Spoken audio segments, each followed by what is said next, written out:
My parents kicked me and my son out of the Thanksgiving dinner because my sister doesn't want to see me. You're not welcome at our family party. But they forgot I've been paying their bills for the last 5 years. So I canceled. I'm Morgan, 32, a single mom to my wonderful 6-year-old son Ethan.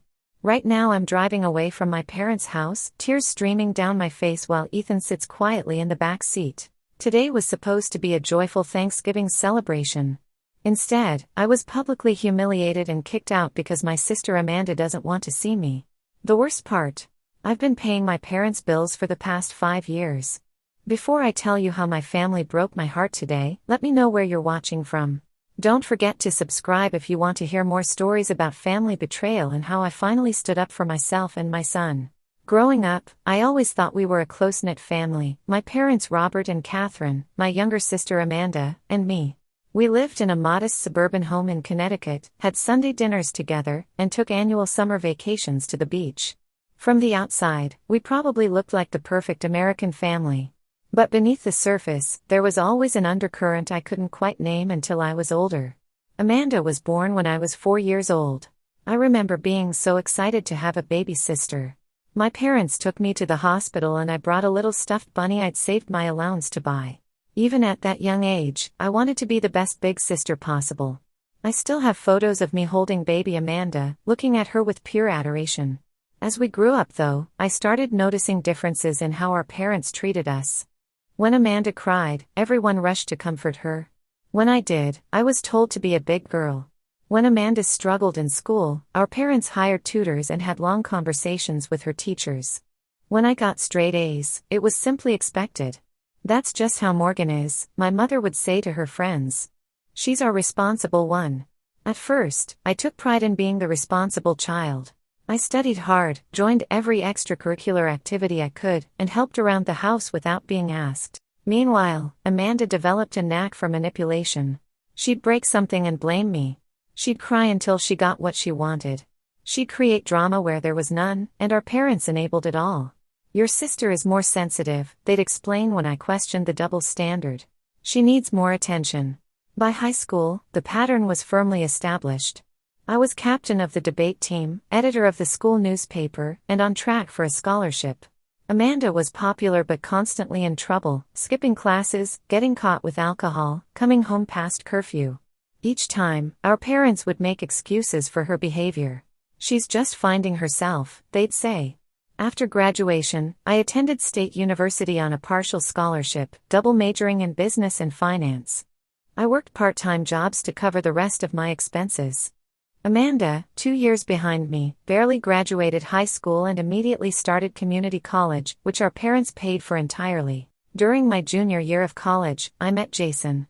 He was charming, ambitious, and seemed to genuinely care about me. We dated for almost 2 years before getting married right after graduation. I was 22, maybe too young, but I was in love and believed we could build a wonderful life together. I landed a job at a respected financial advisory firm while Jason worked in marketing. We bought a small starter home and started planning for our future.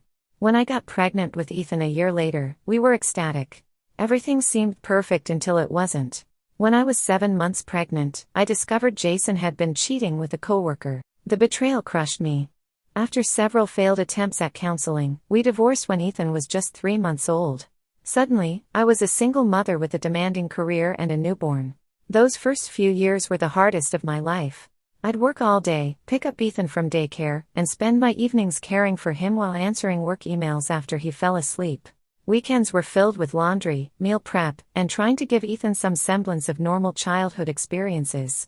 Through it all, my parents helped occasionally with babysitting but were often too busy, usually with something related to Amanda, who by then had dropped out of community college and was bouncing between minimum wage jobs and boyfriends. Despite the challenges, I persevered. By the time Ethan was 3, I had been promoted twice and was finally earning enough to feel financially secure. I bought a more comfortable home in a good school district and was building a solid future for my son. Then 5 years ago, everything changed. My father had a heart attack. It wasn't severe, but it was a wake-up call. During his recovery, I learned my parents were in serious financial trouble. Years of supporting Amanda, combined with poor financial planning and my father's reduced work capacity, had left them facing possible foreclosure on their home. Without hesitation, I stepped in. I paid off their most pressing debts and started covering their mortgage and utilities. I set up automatic transfers for their monthly bills and added them to my health insurance as dependents. When their car broke down, I helped them finance a new one. When they needed a new roof, I paid for it. All told, I've spent over $120,000 supporting them in the past 5 years. Meanwhile, Amanda's life continued its chaotic trajectory. She'd move in with a new boyfriend, get a job, seem stable for a few months, then the relationship would implode and she'd be back at our parents' house, unemployed and depressed. She developed substance abuse issues, bouncing between alcohol and prescription medications, occasionally attending rehab programs that our parents, meaning my money, paid for. Through it all, I maintained a relationship with my parents, primarily for Ethan's sake. I wanted him to have grandparents in his life, to experience that special bond. Every other Sunday, we'd visit for dinner. I'd listen to my mother's subtle criticisms of my parenting, my father's political rants, and Amanda's latest drama when she bothered to show up. "You're so lucky, Morgan," my mother would often say. "Everything comes so easily to you." I'd bite my tongue, thinking about the 60-hour work weeks, the nights spent crying from exhaustion, the constant struggle of being everything to Ethan while building my career. Nothing had come easily. I'd earned every bit of stability through pure determination and hard work. But family is family, I told myself. So I kept showing up, kept paying their bills, kept hoping that somehow we'd evolve into the loving, supportive family I'd always wanted. That hope lasted until this Thanksgiving. This year, I was actually excited about Thanksgiving. Ethan is 6 now, old enough to really participate in holiday traditions and create lasting memories. I planned to host dinner at my house, something I'd never done before. I wanted to start our own traditions, to make our home the center of family gatherings. 3 weeks before Thanksgiving, I called my parents to invite them. "Actually, honey," my mother said, "we were thinking we'd host this year. Your father is feeling much better and we want to have everyone over like the old days." I was disappointed but didn't argue. "Sure, Mom, that sounds nice. Should I bring anything?" "Just yourselves," she said cheerfully, "and maybe your cranberry sauce. Everyone loves that." The week before Thanksgiving, I threw myself into preparation mode. I took Ethan shopping for new outfits, a cute button-up shirt and khaki pants for him, a burgundy sweater dress for me. We picked out thoughtful gifts for everyone, a nice bottle of whiskey for my father, a cashmere scarf for my mother, and even a gift card to Amanda's favorite clothing store, though I wasn't sure if she'd attend. I made my cranberry sauce from scratch using my grandmother's recipe with orange zest and a touch of cinnamon. Ethan helped, standing on a stool at the counter, carefully measuring ingredients while wearing the child-sized apron I'd bought him. "Is Aunt Amanda going to be there?" he asked as we stirred the simmering cranberries. The question gave me pause. Amanda had missed the last few family gatherings, always with some last-minute excuse. "I'm not sure, buddy," I answered honestly, "but Grandma and Grandpa will definitely be there." 3 days before Thanksgiving, I received a strange call from my mother. "Morgan, dear," she began, her voice having that overly casual tone that always signaled something uncomfortable coming. "I was just wondering. Is it really necessary for you to come on Thursday?" I nearly dropped my phone. "What do you mean, Mom? It's Thanksgiving." Yes, of course," she backpedaled quickly. "I just thought. Well, you're so busy with work and the drive can be tiring." "Mom, it's a 40-minute drive and I've already taken Thursday and Friday off," I said, confusion mounting. "Is something wrong?" No, everything's fine," she insisted. "Just checking. We'll see you Thursday then, around 2. After hanging up, I stared at my phone, bewildered. What was that about? I wondered if perhaps they were planning some sort of surprise for me, though that seemed unlikely given our family history. 2 days before Thanksgiving, I called my father to confirm our arrival time. "Dad, we're still on for 2 o'clock Thursday, right?" There was a pause before he answered. "Yes, that's right." Then, awkwardly, "Listen, Morgan, there's something you should know. Amanda is going through a rough patch right now." My heart sank. Here we go again. "What happened this time?" I asked, trying to keep the weariness from my voice. "She and that boyfriend of hers, Craig, broke up. Pretty nasty situation. She's moved back home temporarily." "I'm sorry to hear that," I said, and I genuinely was. Despite everything, Amanda was still my sister. "Is there anything I can do to help?" No, he said quickly. Just be understanding if she seems a bit off on Thursday. Your mother's worried about tension. Dad, I always try to get along with Amanda, I said, a defensive edge creeping into my voice. I'm not the one who creates drama. I know, sweetheart, he sighed. It's a difficult time. The day before Thanksgiving, I received a text from my mother. Morgan, would it be possible for you to come at 3 instead of 2? Need extra time to prepare. My suspicions were growing stronger, but I replied with a simple, sure, Mom. No problem. I showed the text to my friend Rachel when we met for coffee that afternoon. That's weird, she said, frowning, especially after she asked if you needed to come at all. Something's up. Maybe they're having money problems again, I suggested. I did notice my father hasn't cashed the check I sent for their property taxes. Rachel gave me a long look. Morgan, you're too good to them, especially considering how they favor your sister. I shrugged uncomfortably. Rachel had witnessed enough of my family dynamics over the years to have strong opinions about them. Their family, I said, my standard response. Family should be a two-way street, Rachel countered. Just be careful, okay? Don't let them take advantage of your kindness. Thanksgiving morning dawned bright and clear. Ethan woke me up early, bouncing on my bed with excitement. Mom! It's Turkey Day. I laughed, pulling him in for a cuddle. Yes it is, buddy. Happy Thanksgiving. We spent the morning in our pajamas watching the Macy's parade on TV. I prepared 2 pumpkin pies the night before, and the house smelled of cinnamon and nutmeg. Around noon, we started getting ready. Do you think Grandma made those special rolls? Ethan asked as I helped him button his shirt. I bet she did, I smiled, remembering how he devoured 3 of them last Christmas. And will Uncle Thomas and Aunt Lily be there? He continued, referring to my father's brother and his wife who sometimes joined for holidays. Maybe, I said. We'll find out when we get there. As I applied my makeup, I tried to shake off the uneasy feeling that had been building. It's just a family dinner, I told myself. Whatever's going on with Amanda, we can handle it for one afternoon. Ethan carefully carried the cranberry sauce to the car while I followed with the pies. His face was so full of innocent excitement that I resolved to make this a good day regardless of any family undercurrents. Ready for Thanksgiving, buddy? I asked as I buckled him into his booster seat. Ready, he exclaimed, giving me a thumbs up. I had no idea what was waiting for us at my parents' house, but for Ethan's sake, I was determined to handle it with grace. When we pulled into my parents' driveway at exactly 3 p.m., I immediately noticed several unfamiliar cars parked along the street. Strange, I thought. Mom hadn't mentioned extended family or friends joining us. Look, Ethan, I said, pointing to a blue sedan. I think that's Uncle Thomas and Aunt Lily's car. They did come after all. Ethan's face lit up.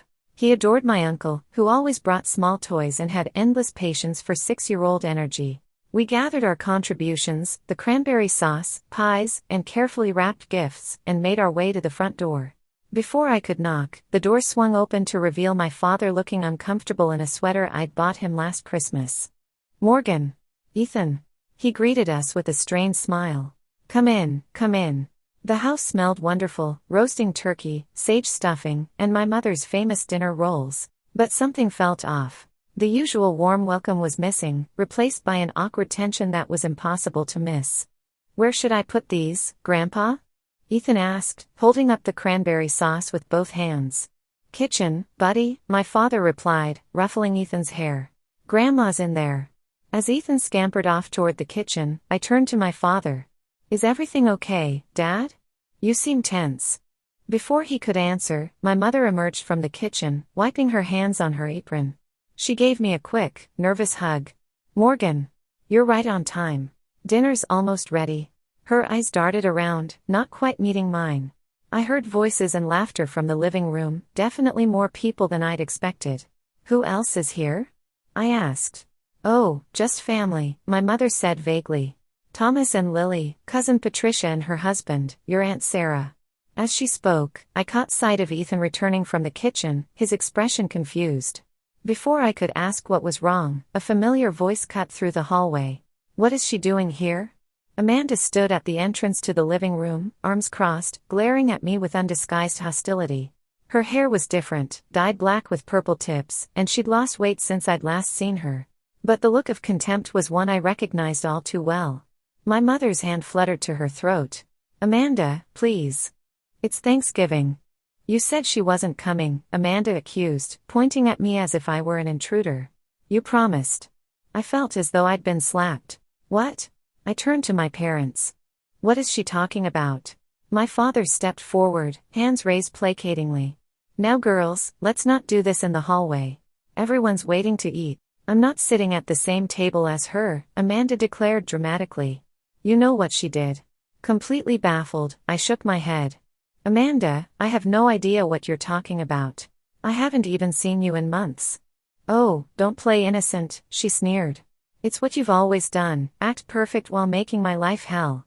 By now, Ethan had retreated to my side, his small hand slipping into mine. I could feel him trembling slightly. Mom, I said, trying to keep my voice steady, what's going on?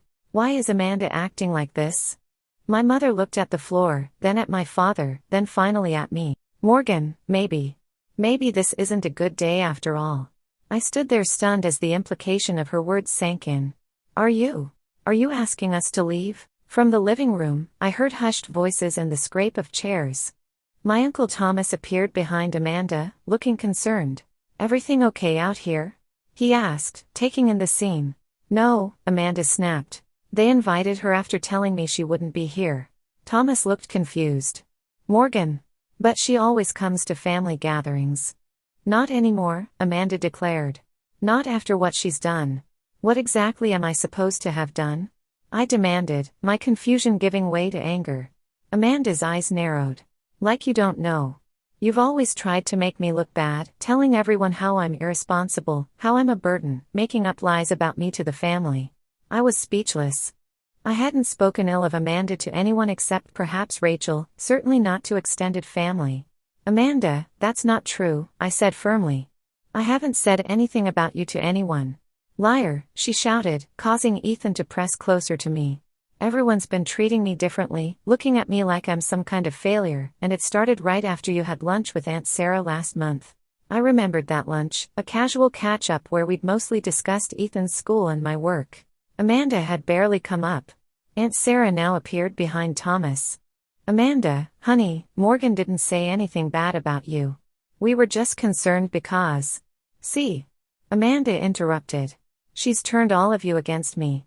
My mother stepped between us. Please, let's not do this today. Then, to my complete shock, she turned to me and said quietly, Morgan, maybe it would be better if you and Ethan came another time. Amanda needs us right now. The betrayal hit me like a physical blow. Mom, you can't be serious. You're asking us to leave on Thanksgiving? My father cleared his throat. Just this once, Morgan. Amanda's going through a really difficult time, and the doctor says stress could trigger another episode. Another episode? I repeated. What are you talking about? She doesn't need to know my business, Amanda interjected. Just get her out of here. Mom, Ethan whispered, tugging on my hand, why is Amanda mad? Why is everyone fighting? His innocent question broke my heart. This was supposed to be a special day for him. I don't understand, I said, looking from my mother to my father. You invited us. We brought food. Ethan's been looking forward to this for weeks. I know, dear, my mother said, not meeting my eyes, but family has to come first. The irony of her statement wasn't lost on me. I am family, Mom. We are family. My father put his arm around my mother. Of course you are, but right now Amanda needs special consideration. You understand, you've always been the strong one. From the living room came Cousin Patricia's voice, is dinner ready? The kids are getting hungry. It will be just a few more minutes, my mother called back, her voice unnaturally bright. Then, turning to me, she added in a lower tone, we can pack some food for you to take home. I stood there holding Ethan's hand, feeling humiliated and betrayed. They were really going to do this, kick us out to placate Amanda's inexplicable tantrum. You're choosing her over us, I stated flatly. Again. It's not like that, my father protested weakly. It's just for today. You're not welcome at our family party, Amanda declared with finality, so take your brat and go. At the word brat, something in me snapped. I could take the insults directed at me, but not at my son. Ethan is your nephew, I said, my voice dangerously quiet. He has done nothing to deserve being spoken about that way. Amanda rolled her eyes. Whatever. Just leave. I looked at my parents, waiting for them to defend us, to put Amanda in her place. Instead, my mother said, "I'll wrap up some turkey and potatoes for you. And please take your pies, we have plenty of dessert." In that moment, I saw my family clearly for perhaps the first time. I'd been making excuses for their behavior for years, telling myself that blood was thicker than water, that family stuck together no matter what. But this wasn't family, not in any meaningful sense of the word. "No need," I said coldly. "Keep the food. Keep the gifts. Keep everything." I turned to Ethan, whose eyes were now brimming with tears. "Come on, buddy. We're going to have our own Thanksgiving." "But Mom," he protested weakly, "what about Grandma's rolls?" My mother flinched at that but said nothing. "We'll make our own rolls," I promised him. "Better ones." As we turned to leave, Amanda smirked triumphantly. My parents looked uncomfortable but made no move to stop us. Only Uncle Thomas stepped forward. "Morgan, wait," he began, but I cut him off with a shake of my head. "Enjoy your dinner," I said, my voice steady despite the lump in my throat. "Don't worry about us. We'll be fine." And with that, I guided Ethan back out the door, leaving behind the cranberry sauce, the pies, and the gifts, along with whatever illusions I still harbored about my family. The first few minutes in the car were silent except for Ethan's sniffles from the back seat. I gripped the steering wheel so tightly my knuckles turned white, focusing on the road ahead rather than the tears threatening to spill over. "Mom," Ethan's small voice finally broke the silence, "why were Grandma and Grandpa mean to us?" I glanced in the rearview mirror at his confused face. "How do you explain toxic family dynamics to a 6-year-old? They weren't being nice today," I said carefully. "Sometimes grown-ups make bad choices." "But it's Thanksgiving," he persisted, his brow furrowed. "We're supposed to be together on Thanksgiving. That's what you always say." "I know, buddy," my voice caught. "That's how it should be. Did I do something wrong? Is that why they wanted us to go?" His question pierced my heart. "No, Ethan. You did absolutely nothing wrong. This isn't about you." "Then why?" I couldn't drive anymore. Pulling into a park we often visited, I parked the car and turned to face him. Sometimes family relationships are complicated. And Amanda is upset about something, and Grandma and Grandpa are trying to make her feel better. They made a mistake by asking us to leave. Ethan considered this. And Amanda was really mad. Yes, she was. She called me a brat. His lower lip trembled.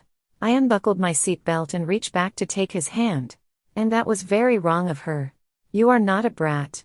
You're a wonderful, kind, smart boy, and anyone would be lucky to spend Thanksgiving with you." He nodded, not entirely convinced. "Can we still have turkey?" Despite everything, I found myself smiling. "Absolutely. We'll have our own special Thanksgiving dinner." As Ethan looked out the window at the empty playground, I pulled out my phone. 5 missed calls, 3 from my mother, 1 from my father, and 1 from Uncle Thomas. Several text messages too. "Mom, Morgan, please understand.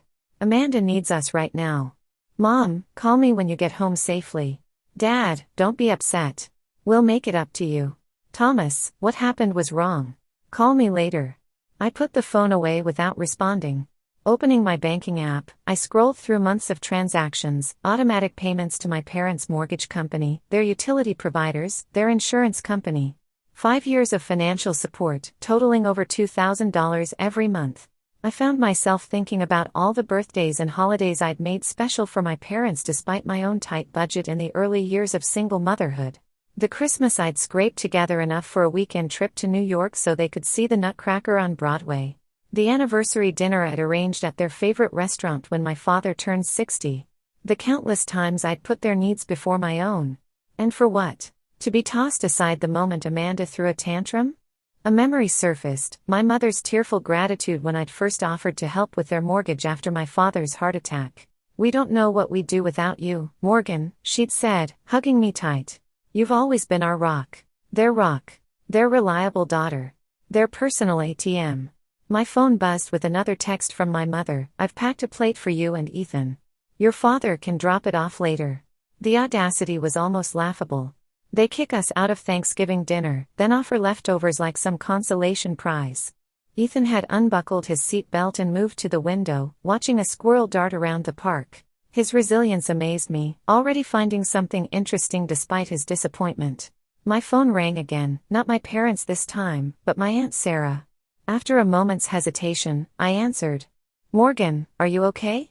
Her voice was concerned. Not really, I admitted. Did they tell you what happened? I saw it all, she said grimly. It was horrible how they treated you and Ethan. I tried to say something after you left, but Amanda started crying and everyone got distracted. What is she even talking about, Sarah? I haven't said anything bad about her to anyone. Sarah sighed heavily. It's all in her head, honey. She's been telling everyone that you're spreading rumors about her, trying to turn the family against her. Nobody believes it, at least nobody with sense, but your parents are walking on eggshells around her. Why would she make that up? Who knows? Jealousy. Deflection. The girl needs serious help, Morgan, and your parents aren't doing her any favors by enabling this behavior. As she spoke, my banking app notification popped up, unusual withdrawal alert, $5,000 from checking account. Sarah, I need to go, I said abruptly. Something's wrong with my bank account. After hanging up, I checked my transaction history. Sure enough, my parents had withdrawn $5,000 that morning from the joint account I'd set up for emergency expenses, the largest single withdrawal they'd ever made. With shaking hands, I texted my father, "Why did you withdraw $5,000 today?"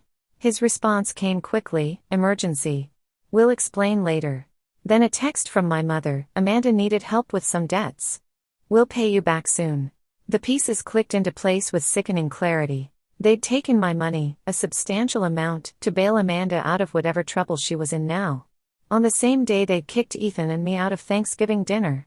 And the worst part, I suddenly realized that Amanda probably had no idea I was the one actually paying their bills all these years. They'd been taking my money while letting her believe they were the financially responsible ones. The betrayal felt complete, not just today's humiliation, but years of being used while receiving nothing but criticism and conditional love in return.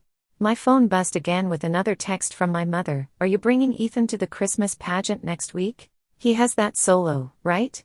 The casual nature of the message, as if nothing had happened, was the final straw. They really thought they could treat us this way and everything would continue as normal. "Ethan," I called softly. He turned from the window. "Ready to go home and start our own Thanksgiving?"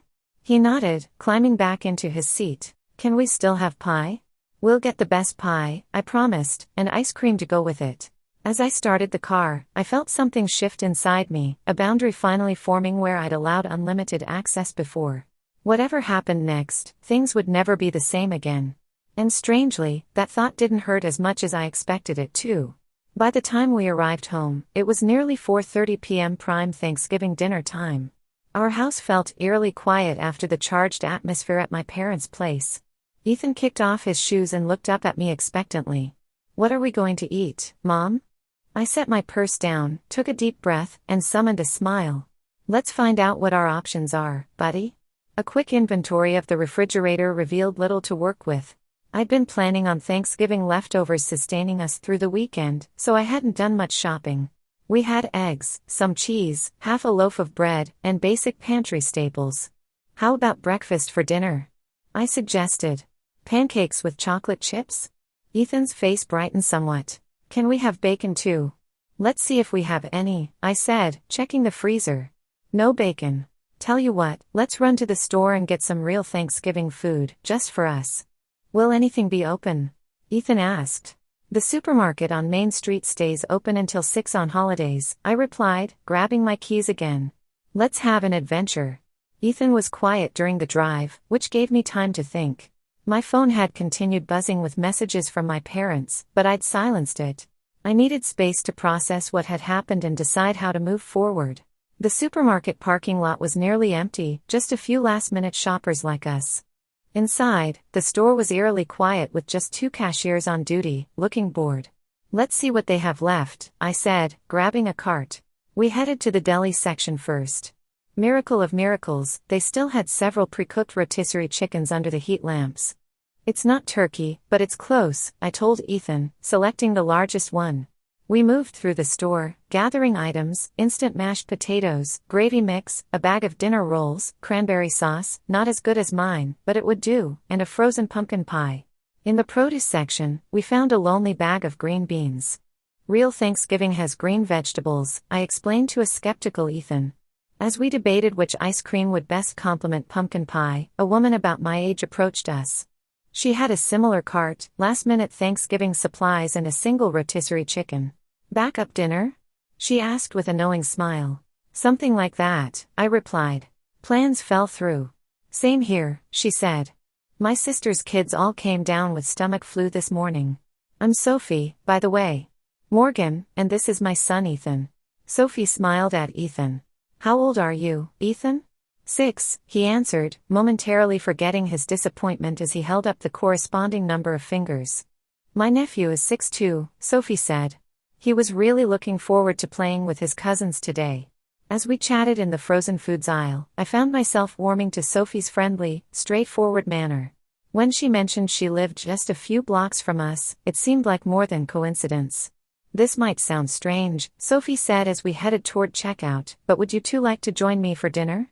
I've got all this food, and it seems silly to eat alone when you're in the same boat." I hesitated, looking at Ethan. "That's very kind, but we wouldn't want to impose." "It's not an imposition at all," Sophie insisted. "Actually, you'd be doing me a favor. Thanksgiving alone is pretty depressing." Ethan tugged at my sleeve. "Can we, Mom? Please?" Looking at his hopeful face, I made a decision. "If you're sure, we'd love to." We agreed to follow Sophie to her house after checking out. As we loaded our groceries into the car, I found myself feeling lighter than I had all day. Sometimes kindness comes from unexpected places. Sophie's home was a charming craftsman-style house with a bright red door. Inside, it was warm and inviting, not perfectly tidy, but comfortable, with books stacked on end tables and colorful artwork on the walls. "Make yourselves at home," Sophie said, leading us to the kitchen. "I'm no gourmet chef, but I can handle a rotisserie chicken." As we prepared our improvised Thanksgiving dinner together, I learned that Sophie was a pediatric nurse who had recently moved back to town after a divorce. She was easy to talk to, laughing at Ethan's jokes and never prying when I gave vague answers about our original Thanksgiving plans. By the time we sat down to eat, Ethan had completely forgotten his earlier disappointment. He proudly arranged the dinner rolls in a basket as Sophie carved the chicken and I mixed the instant mashed potatoes. "Should we say what we're thankful for?" Sophie suggested as we settled at her dining table, which she quickly set with mismatched plates and candles. "I'll go first," Ethan volunteered. "I'm thankful for chicken that tastes like turkey, and new friends, and ice cream." Sophie and I laughed. "I'm thankful for unexpected guests making this holiday special," she said. When my turn came, I felt a lump in my throat. "I'm thankful for kind strangers and new beginnings." Throughout dinner, my phone continued vibrating in my purse. I ignored it, focusing instead on the genuine warmth of our improvised celebration. After we'd finished eating and Ethan was contentedly watching a holiday movie in Sophie's living room, I finally checked my messages. 23 texts and 11 missed calls, most from my parents, but also from Amanda, Uncle Thomas, and Aunt Sarah. The latest text from my mother read, "Morgan, please respond. We're worried about you." I stepped onto Sophie's back porch for privacy and called my friend Rachel. "Oh my God, Morgan," she answered immediately, "where have you been? I've been trying to reach you for hours. Your mom called me asking if I'd heard from you. She said there was a misunderstanding at Thanksgiving dinner." "What happened?" I gave her the condensed version, my voice shaking at times as I recounted the humiliation of being asked to leave. "Those manipulative, ungrateful." Rachel's outrage on my behalf was validating. "And they took $5,000 from you today? After kicking you out?" "Apparently Amanda needed it for debts," I said bitterly. "Morgan, this has to stop. They're using you." "I know," I sighed. "I think I've always known, but today made it impossible to ignore." "So what are you going to do?" I leaned against the porch railing, watching the stars emerge in the evening sky. "I'm not sure yet, but things need to change." After hanging up, I texted my mother, "Ethan and I are safe. We'll contact you tomorrow." Then I composed an email to my parents, describing in detail the years of financial support I'd provided and how deeply hurt I was by today's events. I didn't send it, it needed editing when I wasn't so emotional, but drafting it helped clarify my thoughts. Back inside, I found Sophie cleaning up while Ethan dozed on the couch. "He crashed hard," she said with a smile. "Too much excitement and pie." "Thank you for this," I said sincerely. "You saved our Thanksgiving." "Mutual rescue," Sophie replied. "Would have been a lonely night otherwise." As we chatted while washing dishes, I found myself sharing more about what had happened with my family. Sophie listened without judgment, occasionally nodding in understanding. Family dynamics can be so complicated, she said finally, but sometimes distance is the healthiest option. I'm starting to realize that, I admitted. By the time I carried a sleeping Ethan to the car, Sophie and I had exchanged phone numbers and made tentative plans for a playdate with her nephew. Driving home, I felt an odd mix of emotions, residual hurt from my family's betrayal, but also a strange sense of freedom. For years, I'd been carrying the weight of my parents' financial needs and Amanda's dramas. What might life be like without that burden? When we arrived home, I tucked Ethan into bed and then sat at my kitchen table with my laptop. First, I transferred the remaining money from the joint account with my parents into my personal account. Then I drafted an email to my financial advisor, requesting an urgent meeting. Finally, I wrote a new, calmer email to my parents. Mom and Dad, today was deeply hurtful and disrespectful to both Ethan and me. I need some time to process what happened and what it means for our relationship going forward. Please do not contact me for a few days. I will reach out when I'm ready to talk.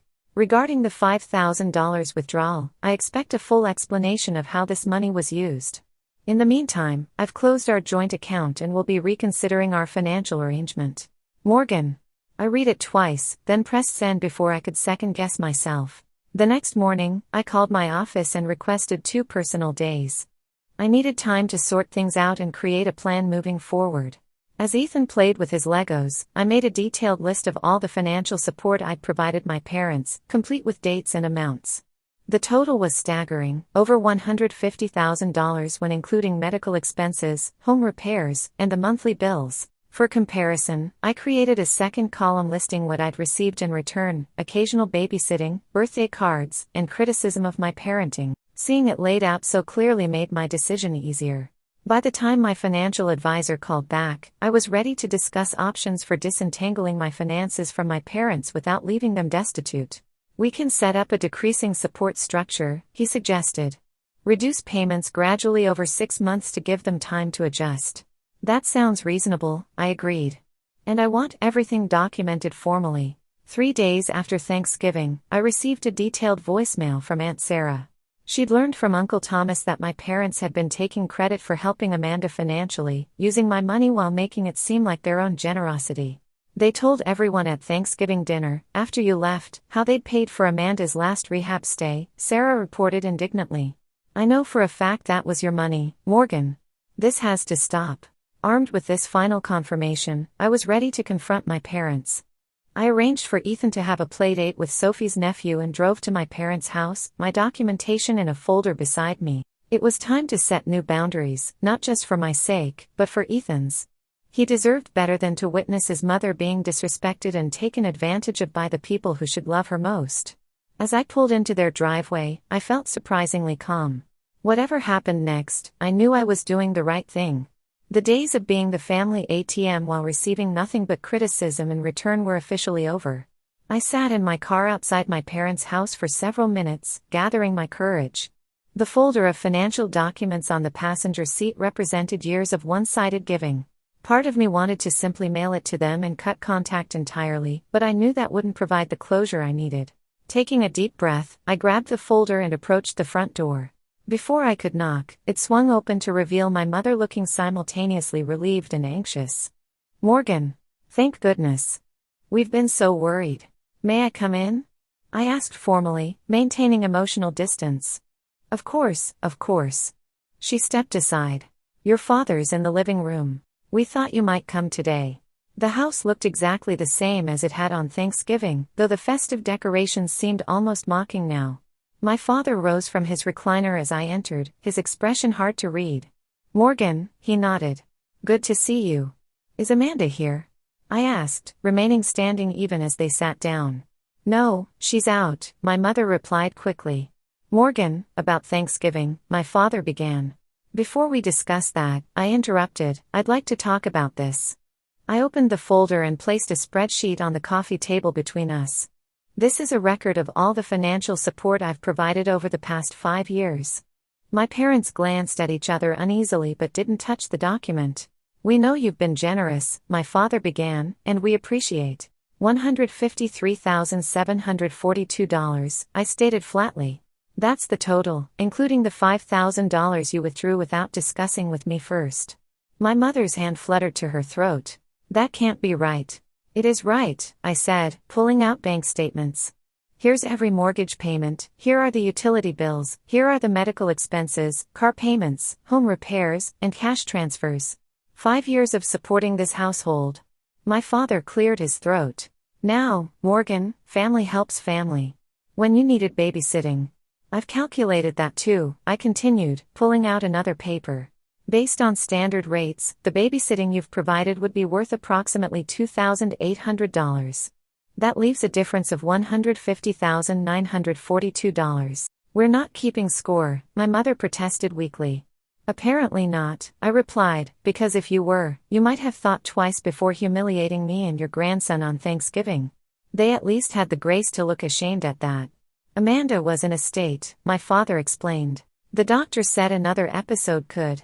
What exactly is wrong with Amanda? I asked directly. You keep referring to episodes but never explain. My parents exchanged glances again. My mother sighed. She's been diagnosed with borderline personality disorder. The doctors say it explains the mood swings, the substance abuse, the inability to maintain relationships. This was the first I'd heard of any formal diagnosis. When did this happen? About a year ago, my father admitted, after that incident at Christmas. I remembered the incident, Amanda showing up 3 hours late, clearly intoxicated, picking a fight with my mother and storming out. I hadn't known there was a diagnosis that followed. Why didn't you tell me? Amanda didn't want anyone to know, my mother explained. She was embarrassed. So instead, you let me believe she was just being Amanda, I said incredulously. You let me believe she was choosing to be difficult rather than struggling with a mental health condition. We were respecting her privacy, my father insisted. I shook my head in disbelief. Do you have any idea how that affected my perception of both her and you? For years, I've watched you enable what I thought was simply bad behavior. We were trying to help her, my mother said defensively. By using my money without telling me what it was really for. By letting her believe you were the one supporting her. By allowing her to treat me like an enemy? Before either could respond, the front door opened and Amanda walked in. She froze when she saw me, her eyes narrowing immediately. What is she doing here? She demanded, the hostility in her voice unchanged from Thanksgiving. Amanda, please, my mother began wearily. We're trying to sort things out. Amanda stalked into the living room, noticing the papers spread across the coffee table. What's all this? Financial records, I said calmly. I've been supporting this household for 5 years. Amanda's eyes widened briefly before her expression hardened again. So you're here to hold that over everyone's heads? Typical Morgan, always needing to prove she's better than everyone else. That's not why I'm here, I replied, maintaining my composure. I'm here because I deserve respect, and so does my son. What happened on Thanksgiving was unacceptable. Oh, boo-hoo. Amanda mocked. Poor perfect Morgan didn't get her perfect Thanksgiving. I studied my sister, really looked at her for perhaps the first time in years. Behind the hostility, I could see something else, pain, fear, and a desperate need to be validated. Understanding her diagnosis helped contextualize her behavior, but it didn't excuse it. Amanda, I said quietly, I know about your diagnosis. She paled visibly, shooting an accusatory glance at our parents. You told her. After you promised. They didn't have to, I replied. You've been telling me yourself for years through your actions. I just didn't have the right context to understand. Don't psychoanalyze me, she snapped. You have no idea what I've been going through. You're right, I acknowledged. I don't, because no one in this family actually communicates honestly. I turned back to my parents. I didn't come here to argue or to demand repayment. I came to inform you that our financial arrangement is changing. My father leaned forward, suddenly alert. What do you mean? I mean I will no longer be supporting this household as I have been, I stated firmly. I've spoken with my financial advisor, and we've created a 6-month transition plan. During that time, my contributions will gradually decrease until they stop completely. You can't do that, my mother protested, panic edging into her voice. Your father's health. My financial advisor will help you explore other options, I continued. Reverse mortgage, downsizing, retirement account adjustments. You have choices that don't involve relying on me. This is because of one bad day? My father asked incredulously. One misunderstanding, and you're cutting us off? This isn't about Thanksgiving, I clarified. Thanksgiving was simply the moment I finally saw our relationship clearly. This is about years of taking me for granted, of accepting my money while giving Amanda credit, of prioritizing her needs over mine and Ethan's at every turn. Amanda made a dismissive sound. So it is about the money. You're just proving my point. I turned to her directly. Amanda, do you know who paid for your last rehab stay? She rolled her eyes. Mom and Dad, obviously. No, I said gently. I did. The same way I paid for the 3 stays before that. The same way I paid for the therapy you quit after 2 sessions. The same way I've been paying the mortgage on this house where you're currently living rent-free. Amanda looked stunned, her gaze darting to our parents for confirmation. Their silence was answer enough. You let me believe, she started, then stopped, processing this revelation. Yes, I confirmed.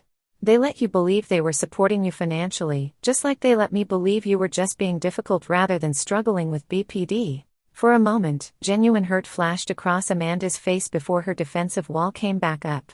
So what now? You want me to thank you? To worship the ground you walk on because you're so generous? No, I said simply. I want honesty, and I want respect for myself and for my son. I stood up, gathering my documentation. The transition plan starts next month. My financial advisor will contact you to discuss options. Morgan, please, my mother pleaded. We can't manage without your help. You can, I assured her. You're both intelligent, capable adults with resources and options. You've become dependent on my support, but that doesn't mean you need it. My father's expression had shifted from disbelief to anger. So that's it. After everything we've done for you, you're just walking away? The irony of his statement was almost laughable. I'm not walking away from this family. I'm establishing boundaries that should have existed long ago. I turned to leave, but Amanda stepped into my path. You think you're so perfect, don't you? With your successful career and your perfect kid and your big house. Some of us have real problems, Morgan. I looked directly into my sister's eyes. I know you're in pain, Amanda, and I'm sorry for that. I truly am. But your pain doesn't give you the right to inflict pain on others, especially not on an innocent 6-year-old who adores his grandparents and was heartbroken to be rejected by them. For a brief moment, something like shame flickered across Amanda's face. I hope you get the help you need, I continued, and I hope someday we can have a relationship based on mutual respect. But until then, I need to protect myself and my son. As I walked toward the door, my mother followed me, tears streaming down her face. What about Christmas? What about Ethan's pageant? I paused at the threshold. Ethan and I will be spending Christmas creating our own traditions this year. As for the pageant, you're welcome to attend as grandparents who respect his mother. 3 days later, I received a lengthy email from Amanda. Amid the defensiveness and accusations was a kernel of genuine reflection, an acknowledgement that her behavior on Thanksgiving had been out of line and that she was working on things with a new therapist. A week after that, my parents left a voicemail inviting Ethan and me to dinner, just the 4 of us. I declined but suggested meeting at a neutral location, a restaurant, the following week instead. That dinner was awkward and strained, but it was a start. My father complained about having to cut expenses, my mother asked too many probing questions about my life, but they both made an effort with Ethan, which was what mattered most to me. As December progressed, I maintained my boundaries firmly but not cruelly. I attended Ethan's school pageant and acknowledged my parents cordially when they showed up. I declined their Christmas invitation but allowed them to visit briefly on Christmas Eve to exchange gifts with Ethan. Step by step, day by day, I was creating a new relationship with my family, one based on mutual respect rather than financial dependence. It wasn't easy, and there were many difficult conversations ahead, but for the first time in years, I felt like I was standing on solid ground.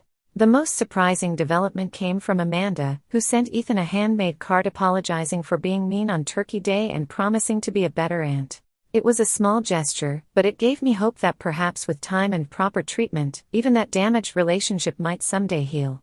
1 month after the Thanksgiving disaster, Ethan and I had settled into a new routine. Our mornings felt lighter somehow, as if the weight of my family's expectations had been physically lifted. We made pancakes on Sundays, visited the library on Wednesdays, and had started a tradition of adventure Saturdays where we explored different parts of our city. "Mom, can we go to the Holiday Light Festival this weekend?" Ethan asked one morning as I packed his lunch. "Absolutely," I replied. "And maybe we can invite Sophie and her nephew Tyler." Ethan's face lit up. "Yes." Tyler said he's never been. My friendship with Sophie had deepened over the past month. What started as a chance meeting had evolved into a genuine connection. Her straightforward kindness was refreshing after years of navigating my family's complex dynamics. "Morgan, you've got to stop apologizing for taking up space in other people's lives," she told me during a recent coffee date. "True relationships aren't transactional." Her words had stayed with me, making me realize how much of my identity had been shaped by being the responsible one, the fixer, the financial support system for my family. Without those roles, who was I? I'd started therapy the week after Thanksgiving, something I'd considered for years but never prioritized. Dr. Levine was helping me untangle the complicated emotions surrounding my family relationships. "You didn't cause your sister's mental health issues," she reminded me during our last session, "and you can't cure them. The same goes for your parents' financial dependence." Accepting those truths was an ongoing process. Some days were easier than others. My parents had initially reacted to the financial transition plan with a mixture of disbelief and desperation. The first reduction in support had triggered a flurry of phone calls and guilt-laden texts. I'd held firm, directing them to the financial advisor who was genuinely trying to help them restructure their finances. "We might have to sell the house," my father had admitted grudgingly during our last conversation. "Downsizing might be a practical solution," I'd responded neutrally, resisting the urge to offer solutions or exceptions. It wasn't easy watching them struggle, but I reminded myself that these were natural consequences of their choices, not punishment I was inflicting. Ethan, resilient as ever, had adjusted to the changes in family dynamics with remarkable adaptability. He still asked about his grandparents occasionally but seemed content with our structured, limited visits. The last time we'd met them for lunch, he'd chatted happily about school and his new friend Tyler, seemingly unbothered by the underlying tension between the adults. Amanda had been notably absent from these encounters. According to my mother, she was really focusing on her treatment, attending therapy twice weekly and participating in a structured outpatient program. I'd received a few more messages from her, ranging from genuine apologies to passive-aggressive jabs. I responded to the former with encouragement and ignored the latter. As Christmas approached, the invitations from my parents became more insistent. "It's tradition," my mother pleaded over the phone. "Ethan should be with family for Christmas." "We are creating our own traditions this year," I explained for what felt like the 100th time. "But you're welcome to join us for Christmas Eve dinner if you'd like." To my surprise, they accepted. Even more surprisingly, they arrived on time with appropriate gifts for Ethan and without the usual undercurrent of criticism. The evening wasn't perfect. My father made a few pointed comments about their budget constraints, but it was manageable. When they left, my mother hugged me tentatively. "Thank you for including us," she said with what seemed like genuine gratitude. That night, after Ethan went to bed vibrating with Christmas Eve excitement, I sat by our small tree reflecting on the journey of the past month. The pain of Thanksgiving had not disappeared, but it had transformed into something different, a catalyst for necessary change. For Christmas dinner, we hosted a gathering of friends, Sophie and her nephew, two couples from work with their children, and Rachel and her husband. Our house was filled with laughter, honest conversation, and the warm feeling of chosen family. "This is the best Christmas ever," Ethan declared as he played with the other children. Looking around at the people who had shown up for us without conditions or expectations, I was inclined to agree. In therapy, Dr. Levine had asked me to identify what I'd learned from the Thanksgiving experience. At first, my answers had been bitter: "Don't trust family, everyone is ultimately selfish." But as the weeks passed, more nuanced realizations emerged. I'd learned that boundaries weren't selfish but necessary for healthy relationships. I discovered that my worth wasn't tied to what I could provide financially or emotionally for others. I'd recognized that family could be defined by love and respect rather than blood ties alone. Most importantly, I'd learned that breaking toxic cycles required courage but brought peace that was worth the temporary pain. When January arrived, I received an unexpected email from Amanda. She was moving to Colorado to participate in a specialized treatment program for BPD. "I need a fresh start," she wrote, "away from the dynamics here. Maybe someday we can have a real relationship as sisters, but first I need to work on myself. It was perhaps the most honest communication we'd ever had. I wished her well and meant it. My parents were slowly adjusting to their new financial reality. They'd listed their house and were looking at condos in a nearby retirement community, a practical decision they probably should have made years ago. Our relationship remained tentative but was evolving into something more balanced. One evening, as Ethan and I made dinner together, he asked a question that caught me off guard. "Mom, are we still a family even though it's just us?" I put down the spoon I was holding and knelt to his level. "Absolutely. Families come in all sizes and shapes. Sometimes it's a mom and a dad and kids. Sometimes it's two moms or two dads. Sometimes it's grandparents raising children. And sometimes, like us, it's a mom and her amazing son." He considered this, then nodded. "We're still a family, just me and you." "That's right," I agreed, hugging him close.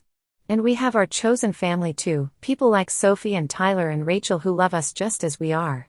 His simple wisdom reminded me of what truly mattered. The painful experience of Thanksgiving had ultimately led us to a healthier place, one where we were surrounded by genuine love rather than conditional acceptance.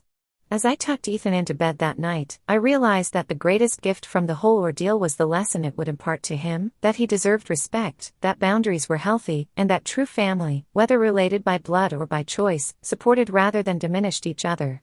The journey of healing wasn't over. There would be more difficult conversations, more boundaries to maintain, more growth to pursue. But for the first time in years, I was facing the future with genuine hope rather than obligation.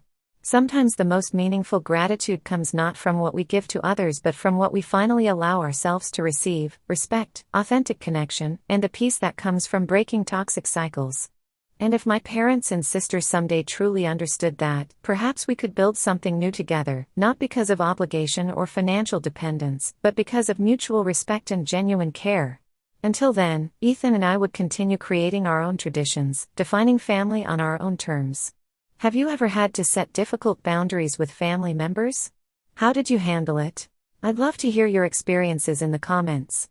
And if this story resonated with you, please like, subscribe, and share with someone who might need to hear that it's okay to prioritize their own well-being. Thank you for listening to my journey, and remember, sometimes the most loving thing you can do, both for yourself and others, is to establish healthy boundaries.